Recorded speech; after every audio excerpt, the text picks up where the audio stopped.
Chronique des 7 couronnes, le Seigneur des ténèbres, le grand autre.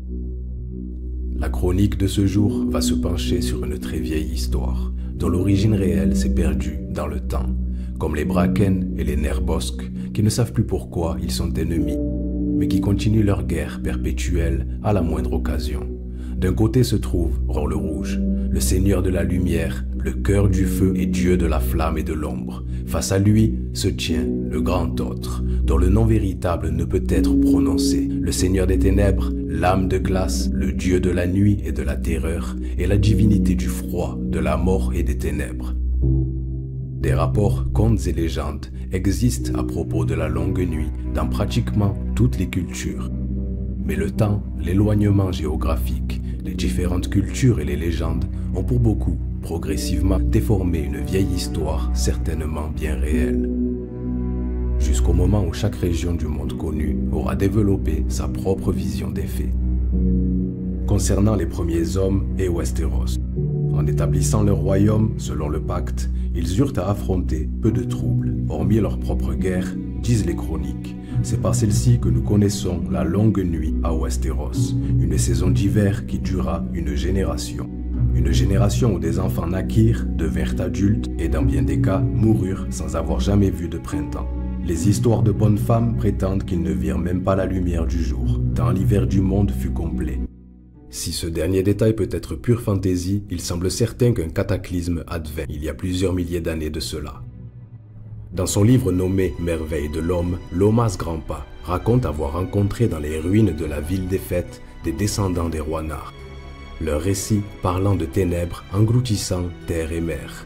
Et selon eux, pour que le soleil revienne, il fallut qu'un homme convainque les nombreux enfants de la mer Roanne, des petits dieux tels que le roi Crabe et le vieil homme du fleuve, de mettre leurs querelles de côté, de s'unir afin de ramener le jour par un chant mystérieux. Il est aussi écrit qu'Ashai possède des archives mentionnant de telles ténèbres, et un héros qui les combattit avec une épée enflammée. L'on dit qu'il accomplit ses prouesses avant même que ne paraisse Valyria, au temps où l'ancienne Gis commençait à peine à former son empire. D'Ashai, la légende s'est propagée vers l'ouest. Les fidèles du Seigneur de la Lumière donnèrent un nom à ce héros et allaient prophétiser son retour.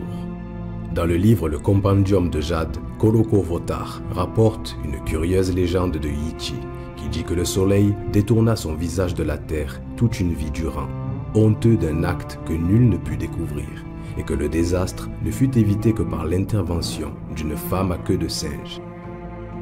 Hormis peut-être les ensorceleurs d'ombre et sorcières d'Ashai, personne ne sait à quoi ressemblerait le Seigneur des Ténèbres.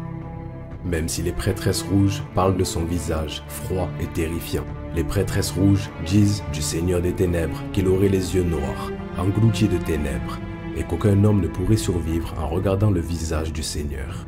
Toujours selon les prêtresses rouges et autres sorciers, notamment ceux d'Ashai, les autres, ou aussi nommés sous le nom de marcheurs blancs, seraient les enfants de glace du Seigneur des Ténèbres. Certaines d'entre elles, parmi les sorcières, auraient même peur de s'endormir, croyant que les rêves des mortels ne sont que les murmures du Seigneur des Ténèbres, entraînant progressivement l'humanité dans sa nuit éternelle. La guerre est menée depuis le début des temps, et avant qu'elle ne soit terminée, tous les hommes doivent choisir où ils veulent se tenir. D'un côté se trouve Rolo, le Seigneur de la Lumière, cœur du feu et dieu de la flamme et de l'ombre. Face à lui se tient le grand autre, dont le nom ne peut être prononcé, le Seigneur des Ténèbres, âme de glace et seigneur de la nuit et de la terreur. Une sorcière du nom de Mélisandre dira « Il rassemble son pouvoir, sœur Davos, un pouvoir déchu, maléfique et fort au-delà de toute mesure.